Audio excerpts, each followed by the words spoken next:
أعوذ بالله من الشيطان الرجيم. بسم الله الرحمن الرحيم. الحمد لله الذي أنزل على عبده الكتاب ولم يجعل له عوجا قيما لينذر بأسا شديدا من لدنه ويبشر المؤمنين الذين يعملون الصالحات أن لهم أجرا حسنا ماكثين فيه أبدا وينذر الذين قالوا اتخذ الله ولدا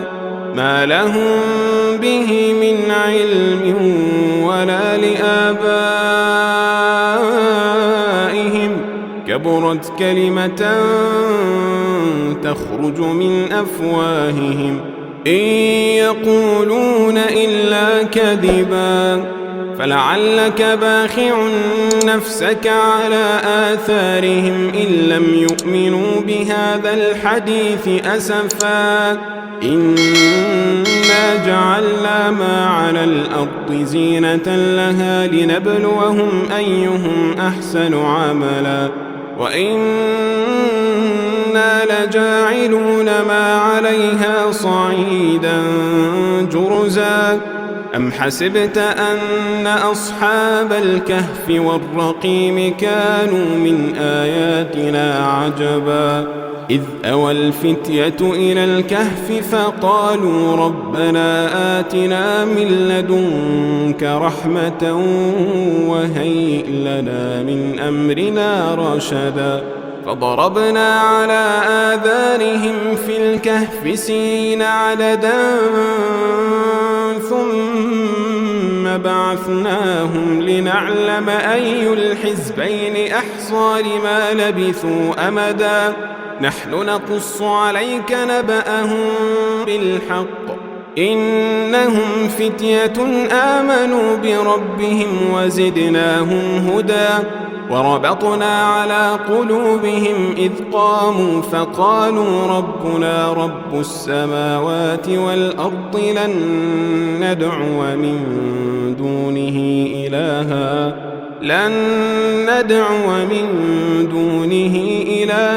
لقد قلنا إذا شططا هؤلاء قومنا اتخذوا من دونه آلهة لولا يأتون عليهم بسلطان بين فمن أظلم ممن افترى على الله كذبا وإذ اعتزلتموهم وما يعبدون إلا الله فأووا إلى الكهف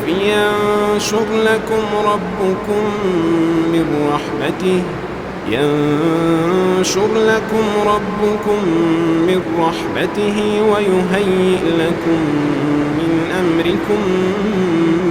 مرفقا وترى الشمس إذا طلعت تزاور عن كهفهم ذات اليمين وإذا غربت تقرضهم ذات الشمال وهم في فجوة منه ذلك من آيات الله من يهد الله فهو المهتد ومن يضلل فلن تجد له وليا مرشدا وتحسبهم أيقاظا وهم رقود ونقلبهم ذات اليمين وذات الشمال وكلبهم باسط ذراعيه بالوصيد لو اطلعت عليهم لوليت منهم فرارا ولملئت منهم رعبا وكذلك بعثناهم ليتساءلوا بينهم قال قائل منهم كم لبثتم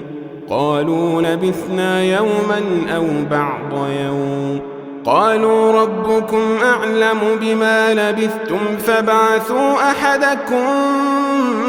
بورقكم هذه إلى المدينة فلينظر أيها أزكى طعاما فليأتكم برزق منه وليتلطف ولا يشعرن بكم أحدا إنهم إن يظهروا عليكم يرجموكم أو يعيدوكم في ملتهم ولن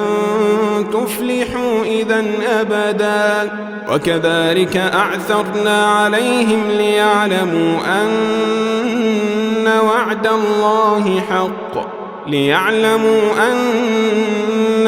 الله حق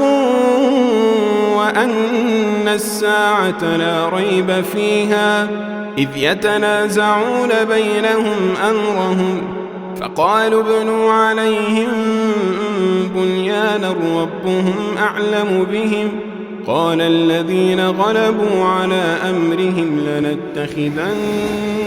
عليهم مسجدا سيقولون 3 رابعهم كلبهم ويقولون 5 سادسهم كلبهم رجما بالغيب ويقولون 7 وثامنهم كلبهم قل ربي أعلم بعدتهم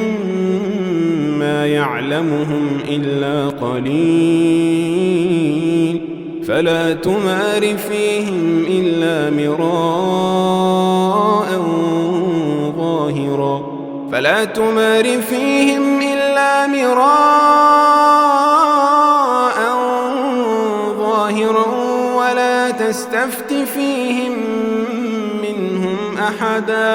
ولا تستفت فيهم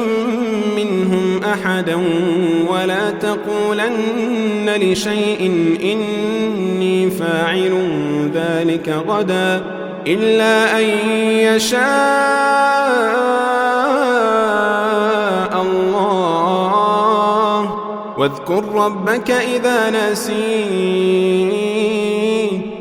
واذكر ربك إذا نسيت وقل عسى أن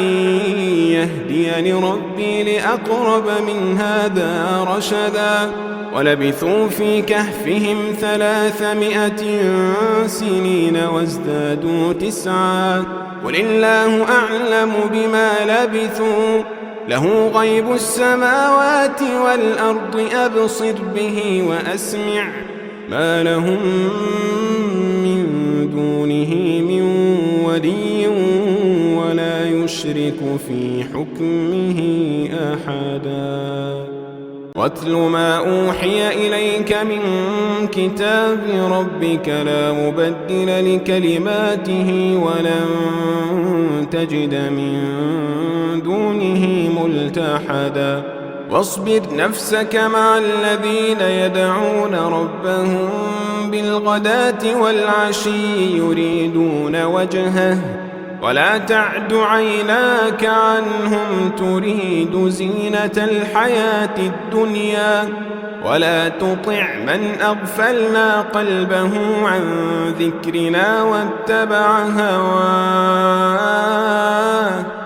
واتبع هواه وكان أمره فرطا وقل الحق من ربكم فمن شاء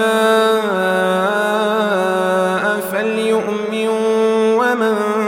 شاء فليكفر إنا أعتدنا للظالمين نارا أحاط بهم سرادقها وإن يستغيثوا يغاثوا بماء كالمهل يشوي الوجوه وإن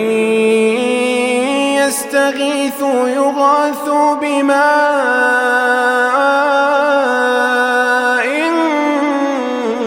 كالمهل يشوي الوجوه بئس الشراب وساءت مرتفقا إن الذين آمنوا وعملوا الصالحات إنا لا نضيع أجر من أحسن عملا أولئك لهم جنات عدن تجري من تحتهم الأنهار يحلون فيها من أساور من ذهب ويلبسون ثيابا خضرا من سندس وإستبرق متكئين فيها على الأرائك نعم الثواب وحسنت مرتفقا. واضرب لهم مثل الرجلين جعلنا لأحدهما جنتين من أعناب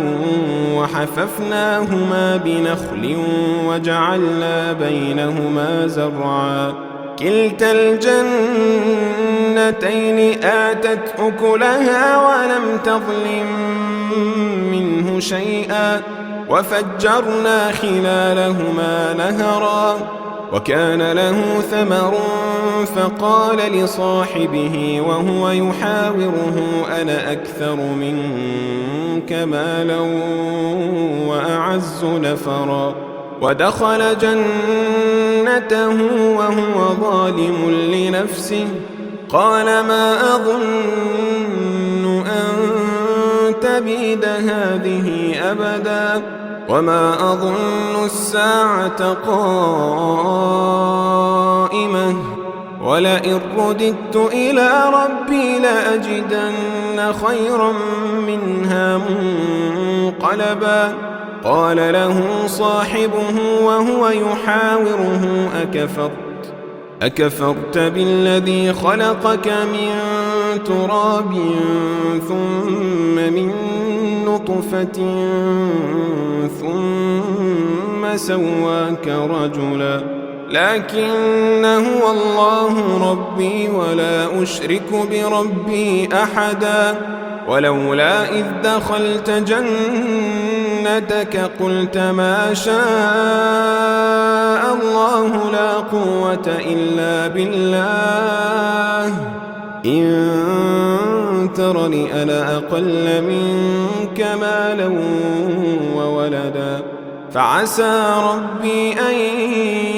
يؤتيني خيرا من جنتك ويرسل عليها حسبانا من السماء فتصبح صعيدا زلقا أو يصبح ماؤها غورا فلن تستطيع له طلبا.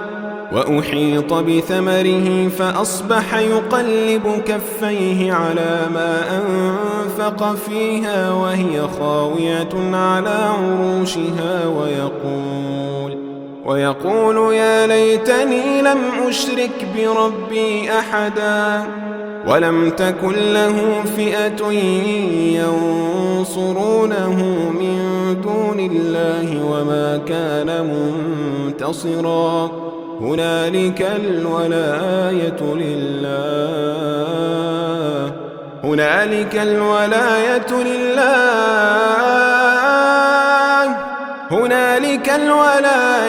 لله الحق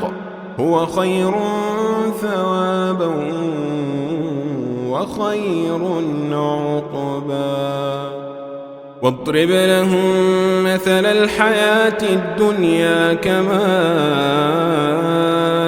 إن أنزلناه من السماء فاختلط به نبات الأرض فأصبح هشيما تذروه الرياح وكان الله على كل شيء مقتدرا. المال والبنون زينة الحياة الدنيا والباقيات الصالحات خير عند ربك ثوابا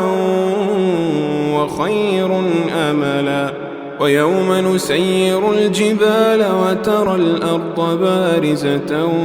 وحشرناهم فلم نغادر منهم أحدا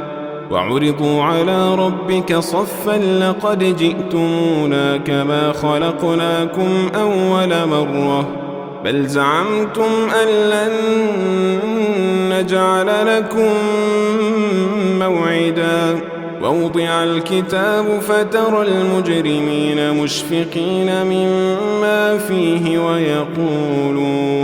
ويقولون يا ويلتنا ما لهذا الكتاب لا يغادر صغيرة ولا كبيرة إلا أحصاها ووجدوا ما عملوا حاضرا ولا يظلم ربك أحدا وإذ قلنا للملائكة اسجدوا لآدم فسجدوا إلا إبليس كان من الجن ففسق عن أمر ربه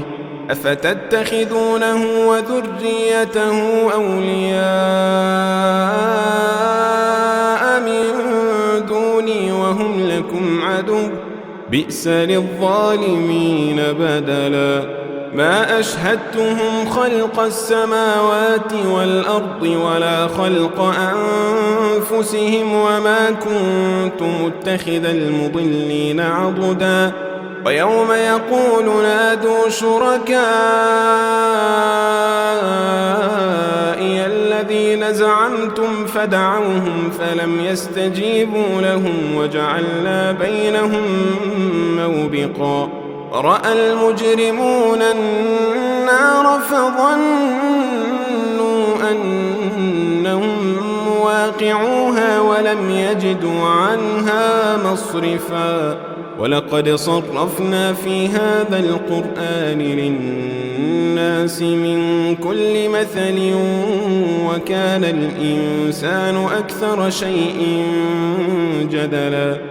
وما منع الناس أن يؤمنوا إذ جاءهم الهدى ويستغفروا ربهم إلا أن تأتيهم سنة الأولين أو يأتيهم العذاب قبلا وما نرسل المرسلين إلا مبشرين ومنذرين ويجادل الذين كفروا بالباطل ليدحضوا به الحق واتخذوا آياتي وما أنذروا هزوا ومن أظلم ممن ذكر بآيات ربه فأعرض عنها ونسي ما قدمت يداه إنا جعلنا على قلوبهم أكنة أن يفقهوه وفي آذانهم وقرا وإن تدعهم إلى الهدى فلن يهتدوا إذن أبدا وربك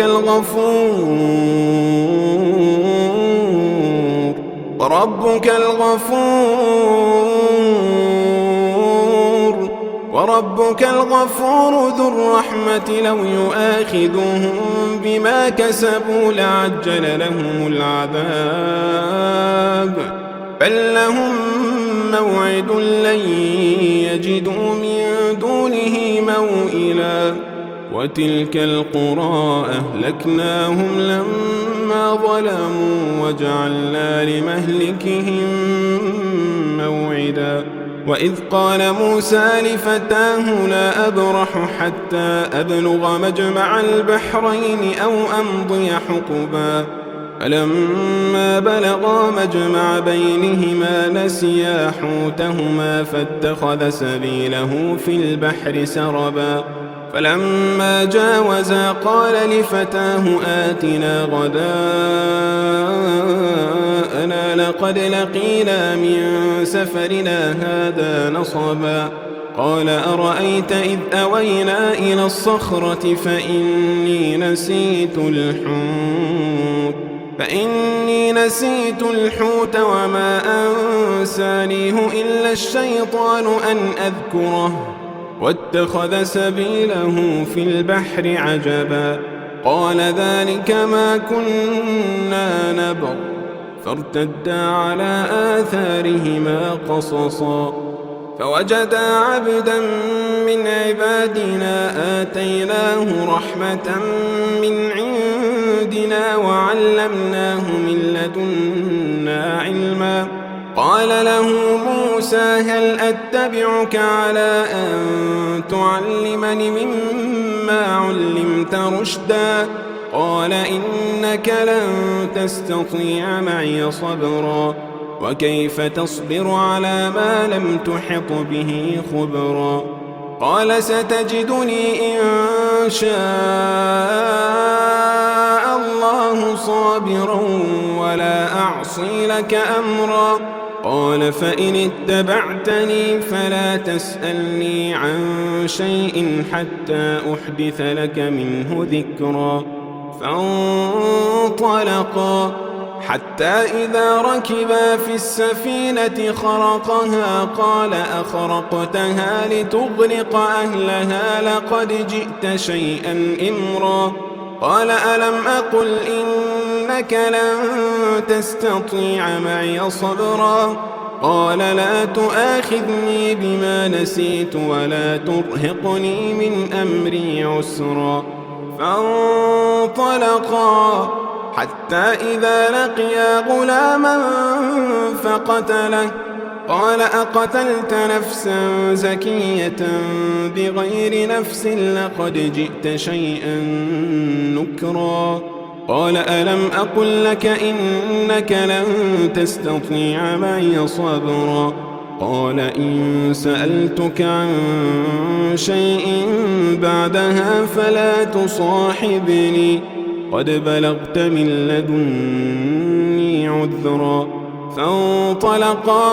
فانطلقا حتى إذا أتيا أهل قرية استطعما أهلها فأبوا أن يضيفوهما فوجدا فيها جدارا يريد أن ينقض فأقامه قال لو شئت لاتخذت عليه أجرا قال هذا فراق بيني وبينك سأنبئك بتأويل ما لم تستطع عليه صبرا أما السفينة فكانت لمساكين يعملون في البحر فأردت أن أعيبها وكان وراءهم ملك يأخذ كل سفينة غصبا وأما الغلام فكان أبواه مؤمنين فخشينا أن يرهقهما طغيانا وكفرا فأردنا أن يبدلهما ربهما خيرا منه زكاة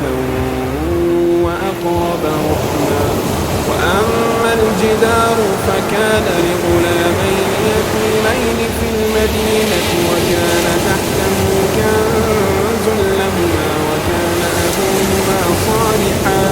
وكان أبوهما صالحا فأراد ربك أن يبلغا أشدهما ويستخرجا كنزهما رحمة من ربك وما فعلته عن أمري ذلك تأويل ما لم تسطع عليه صبرا ويسألونك عن ذي القرنين قل سأتلو عليكم منه ذكرا إنا مكنا له في الأرض وآتيناه من كل شيء سببا فأتبع سببا حتى إذا بلغ مغرب الشمس وجدها تغرب في عين حمئة ووجد عندها قوما قلنا يا ذا القرنين إما أن تعذب وإما أن تتخذ فيهم حسنا قال أما من ظلم فسوف نعذبه ثم يرد إلى ربه فيعذبه عذابا نكرا وأما من آمن وعمل صالحا فله جزاء الحسنى وسنقول له من أمرنا يسرا ثم أتبع سببا حتى إذا بلغ مطلع الشمس وجدها تطلع على قوم لم نجعل لهم من دونها سترا كذلك وقد أحطنا بما لديه خبرا ثم أتبع سببا حتى إذا بلغ بين السدين وجد من دونهما قوما لا يكادون يفقهون قولا قالوا يا ذا القرنين إن يأجوج ومأجوج مفسدون في الأرض فهل نجعل لك خرجا على أن تجعل بيننا وبينهم سدا قال ما مكنني فيه ربي خير فأعينوني بقوة أجعل بينكم وبينهم ردما آتوني زبر الحديد حتى إذا ساوى بين الصدفين قال انفخوا حتى إذا جعله نارا قال آتوني أفرغ عليه قطرا فما استطاعوا أن يظهروه وما استطاعوا له نقبا قال هذا رحمة من ربي فإذا جاء وعد ربي جعله دكاء وكان وعد ربي حقا وتركنا بعضهم يومئذ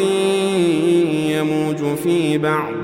ونفخ في الصور فجمعناهم جمعا وعرضنا جهنم يومئذ للكافرين عرضا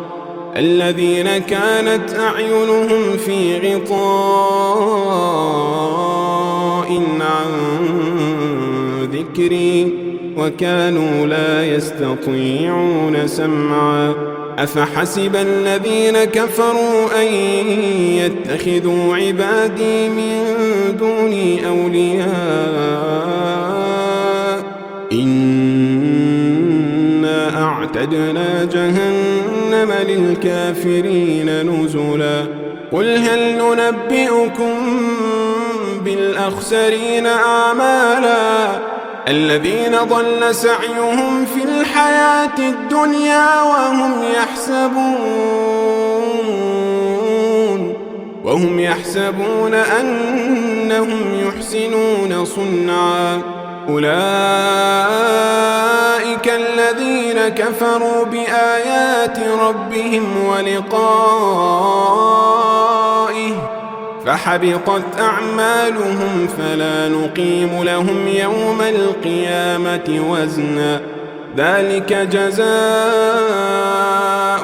جهنم بما كفروا واتخذوا آياتي ورسلي هزوا إن الذين آمنوا وعملوا الصالحات كانت لهم جنات الفردوس نزلا خالدين فيها لا يبغون عنها حولا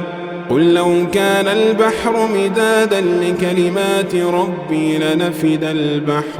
لنفد البحر قبل أن